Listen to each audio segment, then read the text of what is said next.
Hello കൂട്ടുകാരെ, ഇന്ന് ഞങ്ങൾക്കൊരു പപ്പായ കിട്ടിയിരിക്കുന്നു. ഇത് ഞങ്ങളിന്ന് തോരൻ വയ്ക്കാൻ പോവുകയാണ്. പിന്നെ ഇത് തോരൻ വയ്ക്കുന്ന വീഡിയോ അടുത്ത ഇതിലിടുന്നതാണ്. ഇഷ്ടപ്പെട്ടവർ ഷെയർ ചെയ്യുക, കമൻറ്റ് ചെയ്യുക, ലൈക്ക് ചെയ്യുക.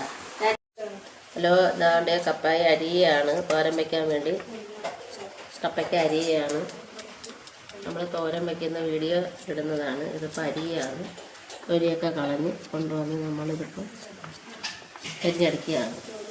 ഹലോ കൂട്ടുകാരെ, നമ്മളിന്ന് പപ്പായ തോരൻ വയ്ക്കാൻ പോവുകയാണ്. ഇരുമ്പേട്ടി വെച്ച് നമ്മളതിലേക്ക് എണ്ണ ഒഴിച്ച് ഇനി നമ്മളതിലേക്ക് വേണ്ട കടുകിടുകയാണ്. കയ്യെ കാണുന്നത് കടുകിട്ട് പിന്നെ നമ്മൾ പച്ചരി മുളകിട്ട്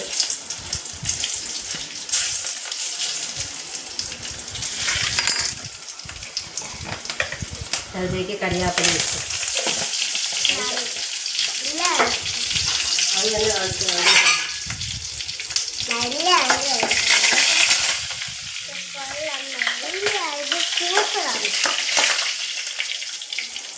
അതിലേക്ക് നമ്മൾ കണ്ട് അരിഞ്ഞു വെച്ച പപ്പായ ഞങ്ങളിച്ചിരി തോന എടുത്തിട്ടുണ്ട്. അപ്പുറത്ത് 2 വീട്ടിലൊക്കെ ഇച്ചിരി കൊടുക്കാമെന്ന് പറഞ്ഞ് ഞങ്ങൾ ഇച്ചിരി തോന എടുത്ത് വയ്ക്കുക. വേണ്ട പപ്പായ നമ്മൾ അരിഞ്ഞു വെച്ചത് ഇതിലോട്ടിരിക്കുക. ഈ കടുവാണ് താളിച്ചതിലോട്ട് നമ്മളിത് തട്ടുന്നത്. ഹലോ ഗൈസ്, ഞങ്ങൾ താട്ടെ അടുത്ത പപ്പായയിലോട്ട് ഇച്ചിരി ഉപ്പ് തീരെ ഒഴിച്ച് കൊടുക്കുന്നു. എന്നിട്ട് ഇത് നല്ല ഒന്ന് ഇളക്കണം. ഇളക്കി കറിവേപ്പില ഇതൊക്കെ ഉണ്ട് ഇളക്കിയിട്ട് നമ്മളതിലേക്ക് അരച്ച് വെച്ചേക്കുന്ന തോരൻ്റെ ചതച്ച് വെച്ച സാധനം, വെളുത്തുള്ളി, ഇഞ്ചിയും, മുളക്, പിന്നെ ജീരകം, ഇതെല്ലാം കൂടെ നമ്മൾ ചതച്ചതായിരുന്നു. ഇത് നമ്മളിതിലേക്ക് ഇട്ട് ഇത് യോജിപ്പിക്കണം.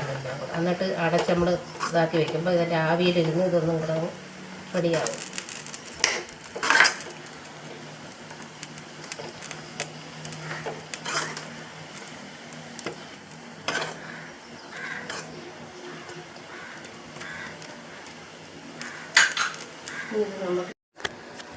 അടുത്ത ഗൈസ് കൂട്ടുകാരെ, നമ്മൾ താണ്ടെ മീൻ വറുക്കാൻ പോവുകയാണ്. അതിലേക്ക് ഇത് വെച്ച് ചട്ടി വെച്ച് ഞങ്ങൾ ഇതിനകത്താണ് മീൻ പൊരിക്കുന്നത്. ഇതിനാകുമ്പോൾ നല്ലപോലെ ഇളകി വരും. നമ്മൾ അതിലേക്ക് വെളിച്ചെണ്ണ ഒഴിക്കുക. ഞങ്ങളെല്ലാം വെളിച്ചെണ്ണയുടെ ആൾക്കാരാണ്. വേറെ ഉണ്ടെങ്കിൽ ഞങ്ങൾ മേടിക്കില്ല.